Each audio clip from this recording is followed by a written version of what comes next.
Today, I'm going to talk about hobby burnout.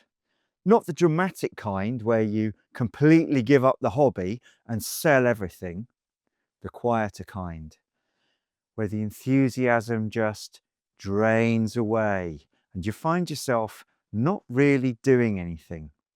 You still love the hobby, you just don't feel like doing it. Like it's becoming something you feel you have to do rather than something you want to do. I've been wargaming a long time. Burnout still happens to me, even now. But I've learned something important. You don't need to walk away from the hobby to get past burnout. You just need to change how you're engaging with it. So, these are the 5 things I do when I feel it creeping in.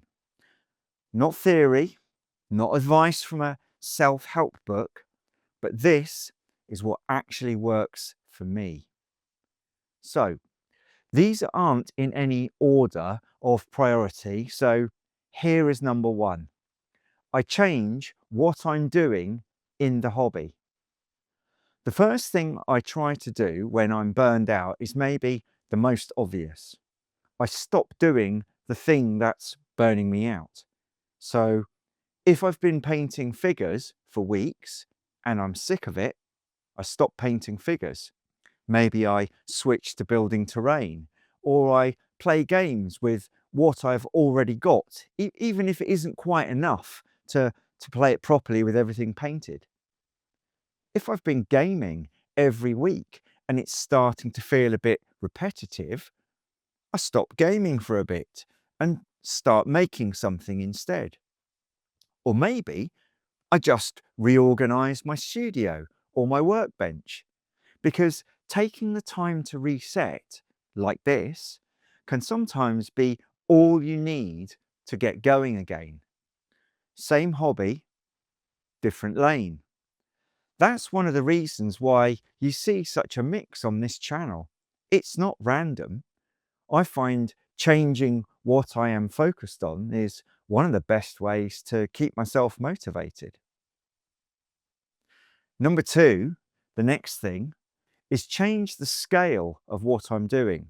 And now this one's quite important. So if I'm gaming a lot and everything feels like too much effort, too much prep, too much commitment, I change the size of the game. Big games are brilliant and I love them, but they can be exhausting. So when I feel burned out by trying too hard to build those big games and campaigns, I shrink things. I devise gaming sessions that have fewer models, smaller tables, or simpler scenarios. Another thing you can do along these lines is maybe set an actual real time limit to the game rather than counting the turns, like we do on 20 minutes to victory, a 20-minute limit. Now, sometimes I'll say I'm playing a skirmish game and then immediately fail at the first hurdle and start to make it bigger anyway. That's just who I am, and I can't help building a narrative that snowballs out of control. But even then, starting smaller takes the pressure off. It reminds me that games don't have to be massive. My son has been learning how to play Armada, the naval fleet action game from Mantic. It's so different to Epic 40k or Imperial Commander, and the games are resolved in less than 2 hours because we keep our fleet small. It's invigorating to play for me, something so different. Sometimes I like to completely change the genre when everything feels the same. If every game starts to feel like deja vu, that's a warning sign that I'm in a bit of a rut. I need to get out of it. If it's the same factions, the same table, and even worse, the same outcomes, well, when that happens, I don't try and push through. I often change the genre completely. Sci-fi to fantasy, cyberpunk to superhero, pulp action to grimdark, new colours, new shapes, new stories. The rules don't even have to change much, just the feel. A different genre resets your brain in a way that nothing else does. And I love all those genres I just listed. It's so hard for me to pick a favourite. And as well as changing genres, you can also consider changing the form of what you are playing.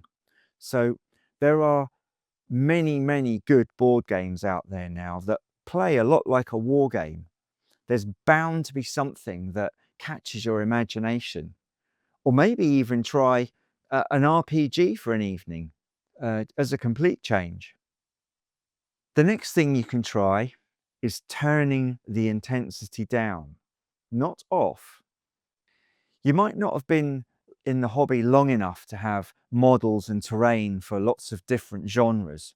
So maybe the last tip won't work for you. I know the hobby can be expensive and it can take time to build everything to prepare a game.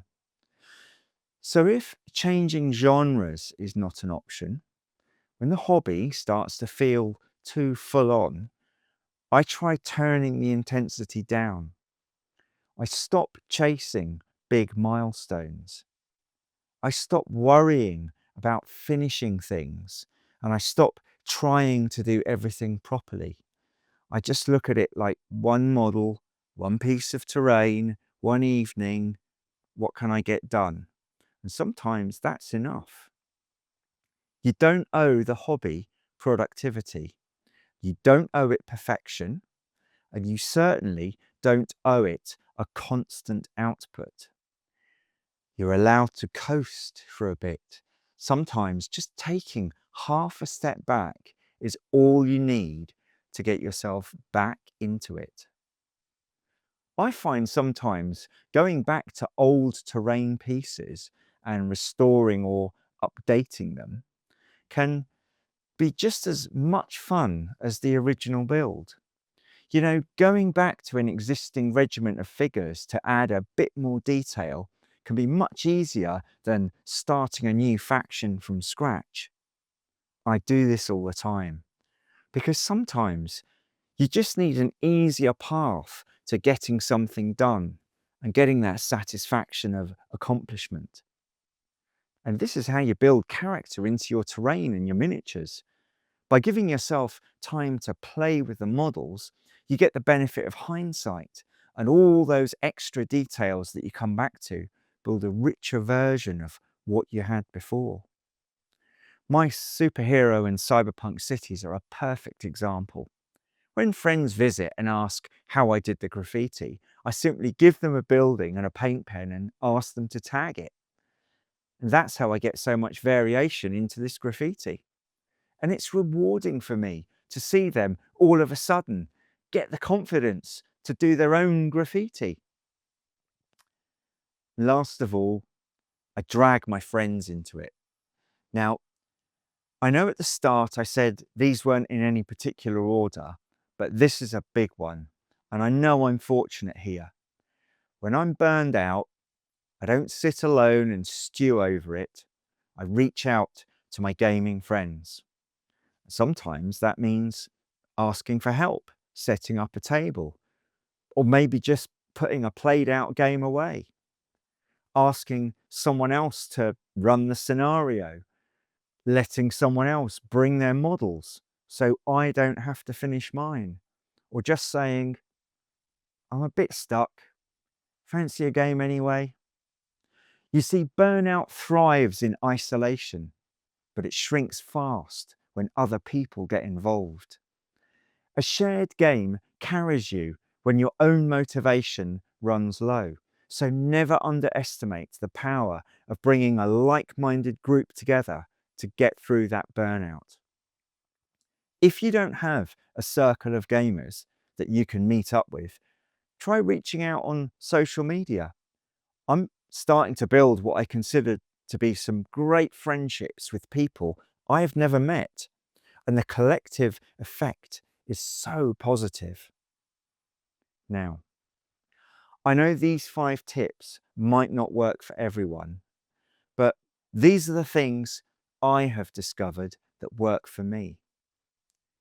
Maybe now you understand why the channel covers a few different genres.